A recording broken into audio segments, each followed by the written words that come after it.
I wanted to cover a little bit about handling surprises. And, these are things that you should be thinking about. The first is that, and this probably has happened to you before, maybe we can actually do a show of hands, Erin, if that's doable. How many of you have been in a public forum where you're just either there to watch or you're there to, be a background player, but somebody recognizes you and your role in the library and asks you a question, and it's potentially a reporter, it could just be a, somebody who is, from the public, and you're now on the hot seat. We have a show of hands who's ever had to deal with that?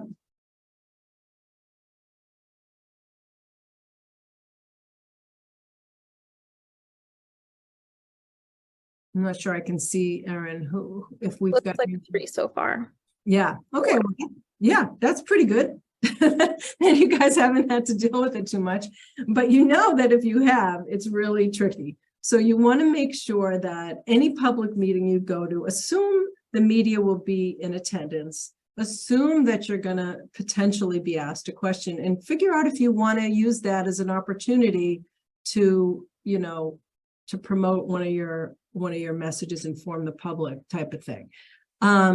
If you can't, like if you're not an official spokesperson, again, this is very specific to the community and the system you work for. But if you're not allowed to, then you can just say, what, let me give you the contact information for our communications director, and I'm sure they'd be happy to speak with you. But you don't want to ever be like, oh, I can't talk to you, or I have no comment, or, anything like that. Now, if you are presenting and the reporter asks follow-up questions, but you really aren't in a position to answer follow-up questions, you can just say, listen, we're going to have our presentation, basically stand as they are. And, we're happy to, take calls, tomorrow, or like when your communications person is back in. You don't want to be in a situation where you're having to answer a question just because you're there, unless it's in service of, what you want, that you see value in doing that. Okay. But just think about it in advance and know that, you're a public employee. People expect that you're going to answer questions wherever you go. But you can control that a little bit better with some forethought and planning. If you have a news crew that shows up at the library, you're not, this actually happens a fair amount. You're not like, you have to leave. You're not calling security on them. You're not doing anything that visually looks like a negative response. You are, you don't have to smile, but you're super polite. You're just like, I'm sorry, you're gonna have to arrange an interview. And if you don't have a policy about this stuff, you need one, right? So, and the policy, it's like just as part of your regular media policy, who's allowed to, what is your policy for letting media onto the property? This last bullet is super common. Okay, you pick up the phone, and the reporter who's just either just seen you at a public meeting, or maybe just interviewed you, or the mayor, or whatever reason, they just have a couple of quick questions. You're not doing impromptu interviews. It's a bad idea. You say, I'm sorry, you caught me in the middle of something. Let me get back to you. And the reason that is you need a moment to collect your thoughts. It's not that they're trying to do a gotcha on you. It's just that, they're on deadline. They have to get on to the next thing, but it's not in your best interest to wing it. To the extent that you can, let stuff go into voicemail. I think Kate mentioned this earlier. Collect yourself, figure out what you can and cannot say. But either way, you want to get back to reporters, at least to acknowledge that you received their call. Okay. So we got a lot of, one thing I think I neglected to mention is that we, as well, because you did the registration, we asked folks, like, what are you very concerned about? Like, what should we be addressing in the training? And one of the things that came up was, folks were looking for de-escalation techniques. And there are some that are sort of tried and true. And so we're sharing some of those with you today. And we sort of did a few, case studies. What would this look like? One is that, if you're being aggressively challenged about a book, either you or one of your employees, I loved Kate's approach. And I think, Clayton, when we spoke with you, you had a similar thing, to get information, specific language to your employees and volunteers, and give them the tools to respond, okay, and do a role play, run through what it could, what this could look like. But the goal is to remain calm and respectful, right? And, to lean on the policies that you guys have already established. Hand these folks, either contact information for the library director, or give them the form to fill out if that's what they, if you decide that's what you want to have them do. But something that, essentially demonstrates that you're not winging it here, right? You have policies, you have procedures, here they are. If you have a complaint, our library director, sadly, that's where the buck stops, is willing to speak with you. Here's their information. Or if you want to leave me your information, I'll pass that along. Those are action steps that let people feel heard, makes them feel like, okay, even if they're angry and they have an axe to grind, it's very hard for them to keep ramping it up when on the other side is somebody who's calm. If you've got a group of folks who've gathered outside the library, if it's a protest, the biggest issue is like determining how much of a safety issue is this, because that's like the first thing, right? It's do we need to give a heads up to local law enforcement that that there's a crowd gathered outside? And it depends on the kind of crowd, I guess, too, right? You have inherent feeling like, okay, this could get something bigger, this could be ugly, this is just people doing, what's in their right to do, and that's fine. But it might make you feel better to have, a policy in place where you've already spoken with the police department, say, hey, at what point do we raise a red flag, okay? If you are in a situation where it's like inside the library and you need to get people out, and the police haven't been shown up yet or engaged or whatever, think this through. Like, do we need a way to exit people so they're not leaving through the front of the library? I know that you've probably already thought about these things, so forgive me for preaching to the choir, but these are just ways that you can manage these situations successfully, I believe. So what do de-escalation statements, look like? Kate mentioned some of these. I hear your concerns. Our library policy on blah, blah, blah is this, or, here's a copy of our policy. I hear your concerns. I want to be careful about, though. I don't see that as agreement. It's like, I am acknowledging that you have raised this issue. At the same time, if you feel like that's too much, then certainly you can just launch into here, library has a policy, here it is, or let me have you speak with our library director, whatever that looks like, okay? I think that every library, every director has their own sort of feel for how they want this handled, but just planning it out in advance is super valuable, okay? So how do you prepare your volunteers and your employees? I think Kate did a fantastic job in this way. And so I'm telling you a little bit about how she handles it, so I don't want to belabor this, but I'll give you an example. I had a situation once when I was press secretary in government, and we had a temp in one day and we were in the midst of a bit of a crisis, and we were what I would like to call on lockdown, right? We weren't giving any information out until we really wrapped our head around things, but we had somebody answering the phones who didn't really wasn't they're brand new, literally walked in like 5 minutes earlier and started answering the phone, and they floated around to different agencies. So, we knew who that person was, but we didn't prepare that person to say, don't speak with any reporters. So when somebody called, was a reporter, and started asking questions about how many employees, sort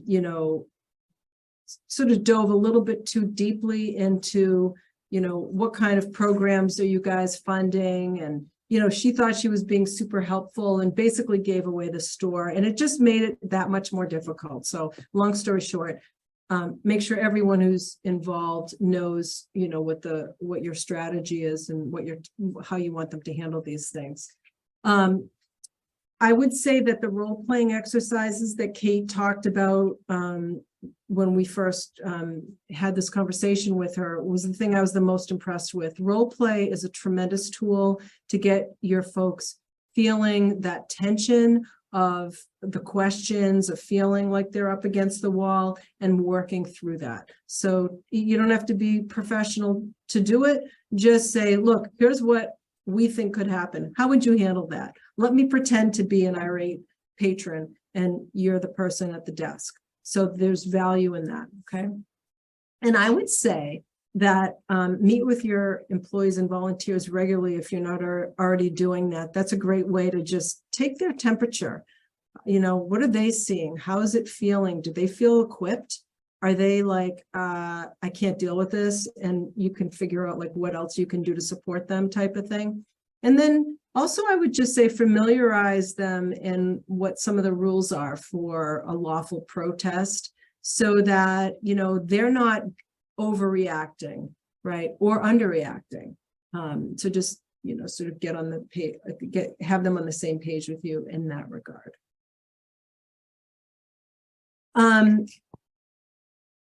One of the things that we talked about a lot in this training is building a community of supporters. Again, this is another show of hands, Erin, that you can maybe take a look at.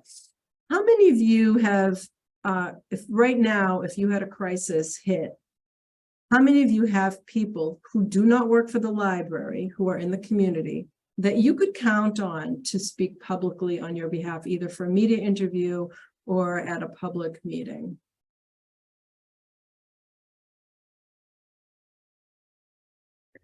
We've got about 8, 9 more coming in. Fair amount. Okay. Yeah, that's great. And for those of you who have, had to use folks like that or ask them to support you, how many of you, of those folks who raised their hand, how many of you have shared your messaging with them and made sure that they are sort of equipped to communicate these issues? That's fantastic. Yeah, I can see that. Yeah, that's the key. Like, it's not enough to say, hey, small business owner, would you, show up at this, meeting and talk to the community about our value. You have to go that extra step and share your messages with them. Here's how we're talking about intellectual freedom. Here's how we're talking about, the fact that this is way bigger than a book challenge type of thing. So you want to identify these folks and make sure that they're, aligned with you, but not just in your community, even if it's outside of your community, maybe they're, folks from the MBLC or the ALA or, other national library organizations. It's always great to have that kind of support. You need that because there are going to be things that you just can't say that they can. I love the idea of putting out, putting a teacher or a caregiver, and it does not need to be anyone polished. In fact, I would argue the less polished someone is, the more authentic they are. And there's tremendous value in that. So if you've got somebody who's maybe you're concerned that they're not like, a polished public speaker, put that aside. That authenticity, if they can communicate, look, I don't want anybody making a decision about what my child reads but me. Like, that's what you need. Okay, someone who can communicate, sort of that we talked about earlier, that like heartfelt, soundbite. The big thing here is to be very specific about what you're asking them to do. Because sometimes you want some people for some things and not for other things. You might want somebody who can show up at a meeting and be visually be there to support the library, right? Other times you want somebody who can speak on camera. Other times somebody might say to you, look, I am not a good public speaker. I'm too afraid to do that, but I can write a letter to the editor. So in situations where you've got like an opinion piece or a letter to the editor, you want to make sure that you've given them sort of that fact sheet that we've been talking about during the training, so that they can see how you want things packaged, and so that when you're as we talked about, like everyone's saying the same thing, give that to them. That saves them from reinventing the wheel. If they say to you, look, you know what, I'm doing my own thing, let them. If it's positive, let them. But to the extent that you can, if they can sort of be in alignment with you on how the issues are getting framed, that's the ideal. And if you need to role play with these folks, again, it's a great tool. It's going to sound like controlling, but in a way that's a little bit what you're doing. You're being controlling so that you're able to cut through the clutter and you can communicate. So role playing gives them a chance to work through any stumbling blocks that might happen in a public meeting or an interview. And, again, it doesn't need to be that you're, a professional telling them how to do their thing. You're just saying, like, what would this look like if somebody pushed back hard? It was like, hey, I'm all for freedom of speech and First Amendment rights, but I still don't want my 5-year-old reading that book, right? Like, how would you respond to that type of thing? So I think all of these things that we covered today are going to be hugely valuable as you start to navigate some of this stuff. What I wanted to do before we close, whoops, I'm so sorry. Did I just make a mistake here? Hold on. Oh, one more. Yeah. One I wanted to, before we close, is to kind of think through how you're promoting the library and how you're harnessing attention and promoting value, right? And I know that when we talk about in the scheme of things that you guys are responsible for, as I said at the beginning of the training, I'm sure the last thing you thought you were going to be doing is having to be a crisis communications manager or a promotional person, right? But one of the best ways to push back in a crisis is to have that sort of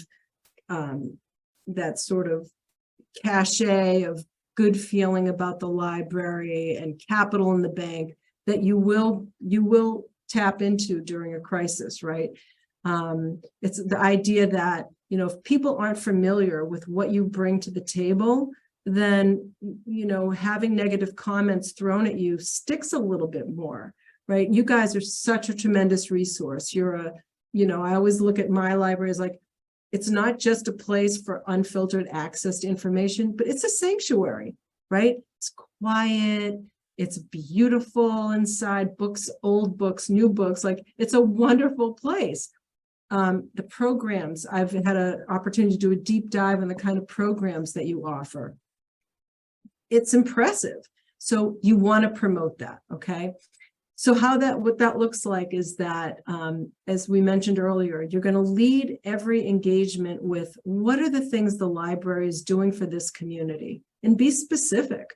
Yes, we are, our values are, to preserve intellectual freedom for everyone in our community and offer programs that represent all viewpoints, materials that represent all viewpoints. And then you get super specific.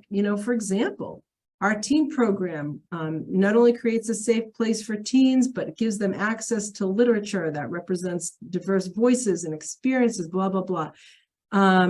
You know, talk about the library, you know, promote the community and library leaders in the process. So this is where, you know, you give a shout out to the mayor if he's okay or she's okay with that, or to your board of trustees, you know, having the support of the mayor or a board of selectmen or the board of trustees is really critical. That does two things. It gives them a little pat on the back, which, you know, is well-deserved and that they don't often get. And it demonstrates that you have some people behind you dealing with some of these crises. That's invaluable. You're not just a little, you know, one person, you know, up against this, you know, terrible wave of negativity. You're part of a community. You have value to the community. You have supporters in the community, and articulating that is really critical. So, you know, making sure that you do that in addition to all the other things that you're having to do is definitely time well spent. So at this point, what I'd like to do is, if you have questions that have not been answered thus far, or there are issues that you'd like to raise, we have a few minutes that I can take a look at them and respond to them. Celeste and June, if you, and I'm not sure if James, if you're still on, if you want to jump in as well. But, you know, I think to me anyway, and I'm gonna put this in the context, you know, we all feel very strongly as we were doing this training that we wanted to make sure that you felt that you were supported, that you had the tools that you needed. So if you want to share something in the chat now, great. If you have any follow-up questions and you want to reach out to either Celeste or June or me via Celeste or June, and Kate offered her support earlier, you know, we welcome you to do that. Let me take a quick look in the chat and see if we have any questions that have come up that. Maria, before folks start to drop off, I'm also just going to put the evaluation link in the chat. Oh, thank you. Yep. And then I will send you a message to where we've been storing the questions that have come in. Okay, great. Yeah, I've seen some of them in the chat, but feel free to add any more.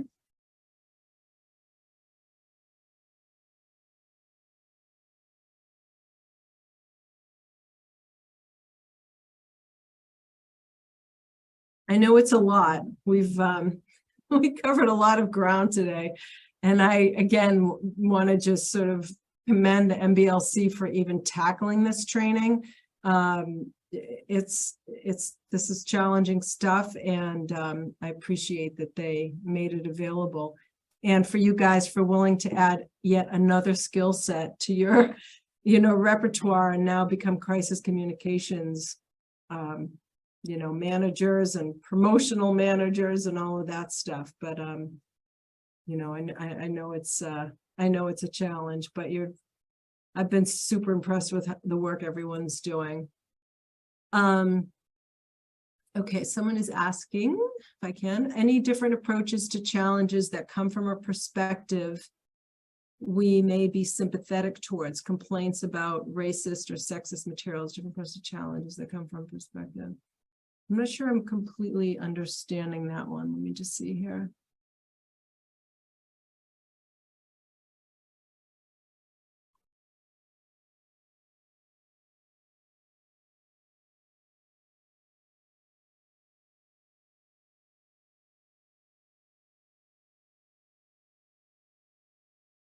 Okay,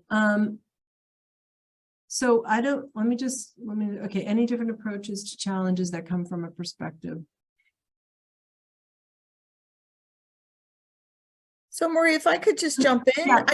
I think what the person may be asking is, you know, a lot of the challenges we've been getting are you know, about, you know, LGBTQ plus or And we're sort of saying, a lot of the libraries are saying, well, we don't, we're not interested in, we're going to follow our protocol and we're not going to, take those books off our shelves.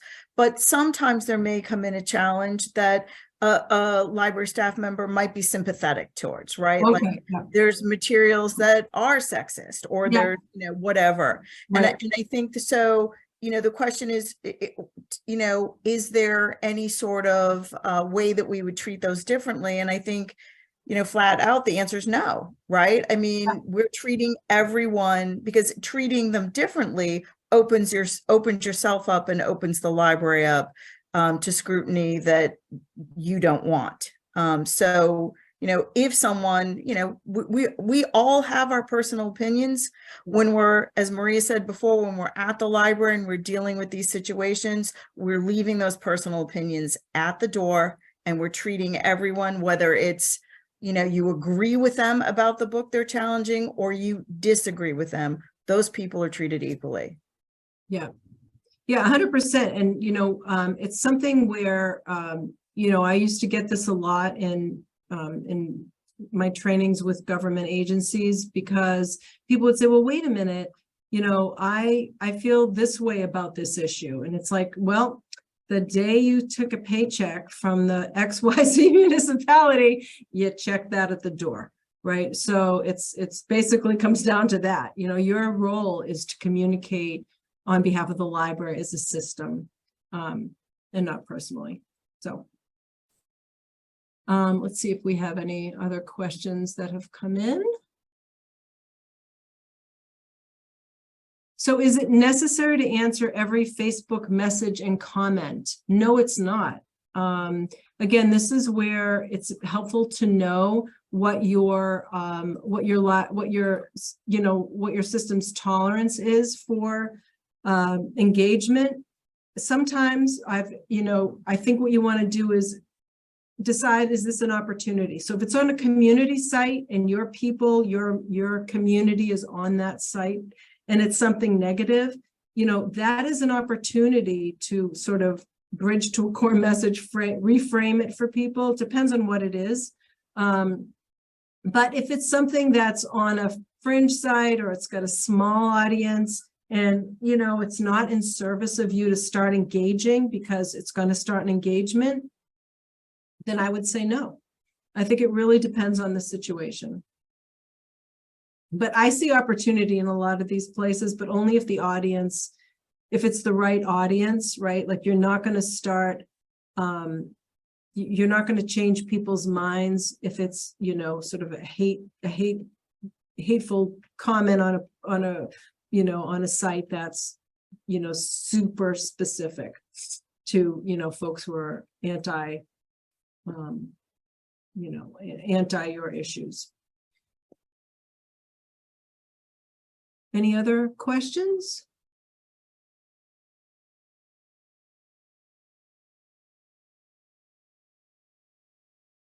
No? Celeste, is there anything that we didn't talk about that you want to raise before we close? I just want to thank you and Casey, because it's been wonderful to work with you, and just encourage folks to reach out to us, to me, to June, to Kate, because we certainly want to hear from you. And if there's something that you need that you haven't gotten today, I can't imagine what that would be. But if there is something, please let us know, because we're here to help. We're here to be a resource for you. Yeah, thank you so much. No, you guys have been fantastic to work with. Before I close, I just want to say there's one more message that we got that maybe Celeste, and I don't know if Kate's still on, want to respond to, but how do you ensure that objective individuals become members of our board? I think this is one of the most important things. I'll just say one thing that I thought that Kate did brilliantly is, proactively seeking out people to apply for those positions that she knows to be reasonable and balanced and all of that. But that would be my suggestion. I don't know if Celeste or if Kate, you're still on, if you want to weigh in on that. It doesn't sound like Kate's still on. I I would, we have on our staff, Maura Didi is on our staff, and I would certainly encourage a conversation with her, but I would also lean on your other board members, right? Like, you know, you're in this together, you guys are working as a team to run this library. So I would lean on them and, you know, ask them to help in the recruitment process. But I'm sure Maura would have more suggestions, but and Kate's idea of, you know, really being proactive is ideal.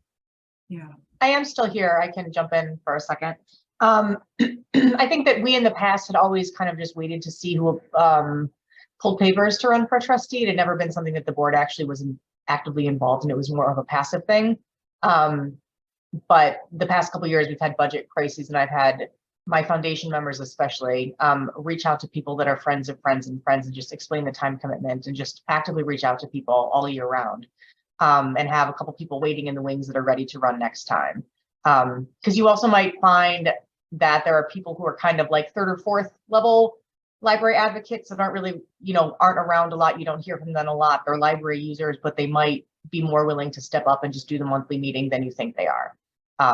So I've been reaching out to people also that I would not normally have thought of, just kind of like putting bugs in people's ears, and it's worked out. So, and it's a public thing. It's not like it's, you know, it feels kind of odd to reach out to people, but it's public who's up for, you know, like they just posted our nomination papers a month ago in Peabody.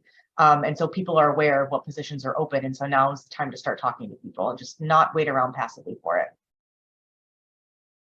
Great. Yeah, thank you guys. Well, I wanted to just remind everyone, you're going to get in the chat the evaluation, so please fill that out if you can. And also just a reminder that, I mean, honestly, the MBLC website, the organization itself is a tremendous resource, but you know, Celeste and June have worked really hard to create a nice sort of, you know, group of information and you know, links, and not have to reinvent the wheel. Take advantage of that. That is money in the bank to not have to spend your time doing that. So if you have any questions that weren't answered that come up, feel free to reach out to Celeste and June, Kate, and me through Celeste and June, and we'll make sure that they get answered. So good luck to all of you. You're doing such important work, and really appreciate you taking the time today.